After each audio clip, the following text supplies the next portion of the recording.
Hello and welcome to Beyond Games, the YouTube channel all about what's next for gaming.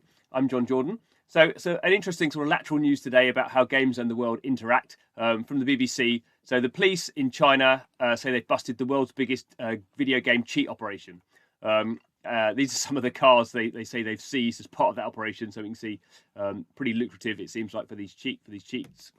So this is a collaborative effort between the Chinese police and Tencent, which is the biggest games company in the world, the biggest Chinese internet company. Obviously has pretty strong links to the Chinese government as well. And they've worked together to kind of break up this gang, they're called a gang.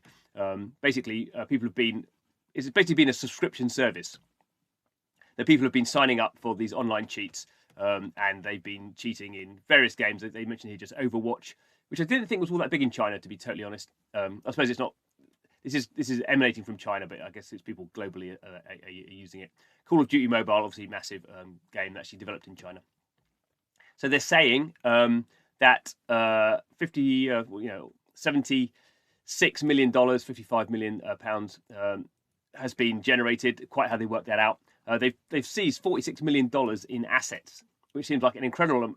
So they've raised all this, and they seem to have not spent very much of it, apart from on these cars. Anyway, they called it Operation Chicken Drumstick. I don't know how that's translated from the Chinese. It says here, obviously, this is sort of global. So subscription prices began at $10 a day, up to $200 a month.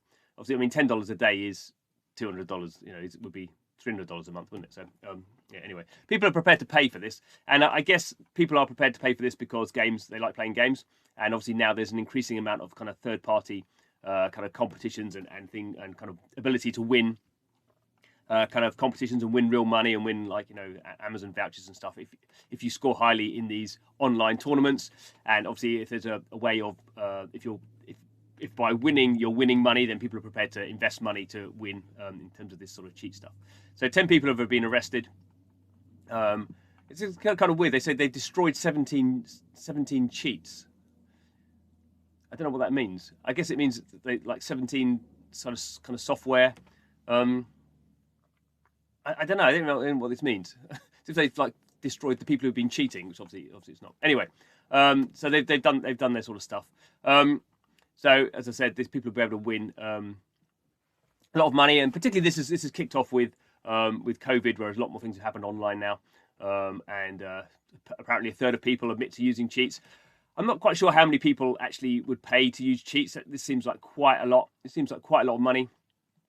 I don't quite know how they work that sort of stuff out. I guess they go through computer records. But it is interesting that we are starting to see this become. I mean, cheating's always been there in games, so that's nothing new. I guess as games have got bigger, the point of cheating has become more lucrative for people, and we've seen here. In the online space, a few people have stopped playing certain games because they just say there's too much cheating going on.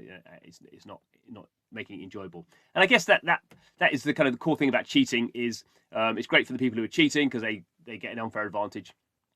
But the people who are being cheated against get really annoyed, and often they complain about they think it's the game's fault rather than people cheating. And obviously there is a sort of a balancing act from the game developers who want to have their game used as widely as possible, but equally they don't want to have too much anti-cheating because anti-cheating technology will end up banning people who aren't cheating.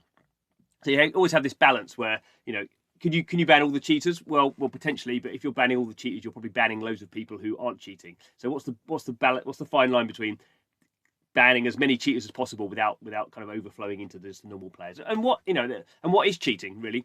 Is cheating just using kind of certain sorts of software that allow you to see through walls or fire through walls, or is cheating having a better PC than other people?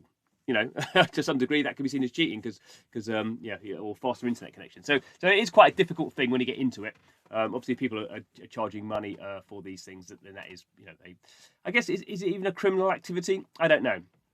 I don't know how the law works on cheating. It's one of those kind of difficult things. But anyway, it is interesting to see this, and I guess as games get bigger, and I guess as they get more integrated into the financial kind of services, or people start to build, particularly with esports, people try to build these big competitions on top of that. And now you can't. I guess in the big scheme of things, people would come to a big physical event and they'd have computers set up for them and they'd play on those computers, so people would know there's no cheating going on. But that's not happening at the moment, even particularly at the top end. So we wait and see what happens. It is kind of interesting that companies are taking this seriously. And actually, you see a lot of news now about companies like Tencent and Blizzard saying we've banned 10,000 accounts or 100,000 accounts.